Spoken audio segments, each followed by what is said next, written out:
Hi everyone, there is now a glimmer of hope for the National Hockey League season where there was none before. The NHL made a new offer to the players this morning. The teams and the players would split hockey-related revenue 50-50, and the hope is the lockout will end soon. We believe that this was a fair offer for a long-term deal, and it's one that we hope gets a positive reaction so that we can drop the puck on November 2nd. We're always happy to receive a proposal. We're always going to study it. Gary indicated to me, and I suspect he indicated to you, that they would still like to get a full 82-game season in. We, of course, share that view and would like to get a full 82-game season in. The two sides met at NHLPA offices in Toronto this morning.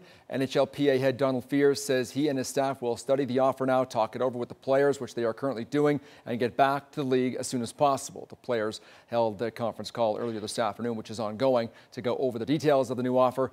Let's all cross our fingers that sanity will prevail. Lethbridge Hurricanes got an education this morning in teamwork from one of the city's finest teams, the Lethbridge Fire Department. Daryl Rummel has more in this week's Hurricane Watch.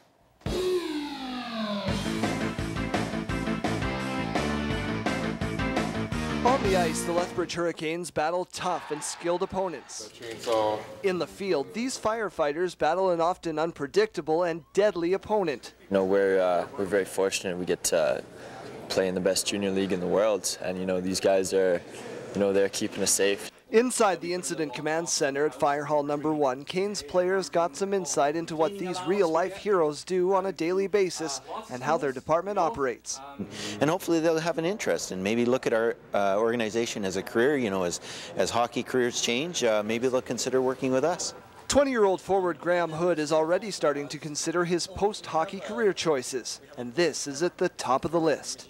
If hockey doesn't work out, this is kind of the road I'm probably going to take. So yeah, it's kind of cool to see all this stuff and meet these guys and just talk to them and hear their experiences and their stories. So it's neat. And he's not alone. Well, it's always been something that I've looked at for something after hockey if hockey doesn't work out. So, which could create some tension at his billet home. You live with a cop. Did this feel kind of wrong for you? I'm sure he's not too happy about it, but no, it's he's always talking about the fire department and EMS and everything and how they provide such a great service. The chief says one of the things they look for in applicants is coming from a team-based background, and they're also looking to always recruit for their fire department hockey team. For Hurricane Watch, I'm Daryl Rummel. Hurricane Watch sponsored by Lialta Building Supplies for all your home building and renovating needs. Thanks, Daryl. The Hurricanes begin a busy week by taking on Brandon tomorrow night at 7 o'clock. They then face Kamloops on Friday and Moose Jaw Saturday. The Tigers host Brandon tonight. What a big game today for the Canadian men's soccer team. They were in Honduras, a win or a tie by Canada, and they would move on to the next round of qualifying for the World Cup. But they laid a big, fat egg in this critical match. Jerry Bankston made it 1-0 for the home team just 7 minutes into this game. Canada had a glorious opportunity moments later, but hit the post, and then the rebound was stopped as well. Canada did have some chances in the first half, but they couldn't capitalize. The Hondurans had more, and they capitalized every time. Bankston scored his second goal of the game. Here on the rebound, they built up a 4-0 lead at halftime, make the final 8-1 Honduras. Canada is out.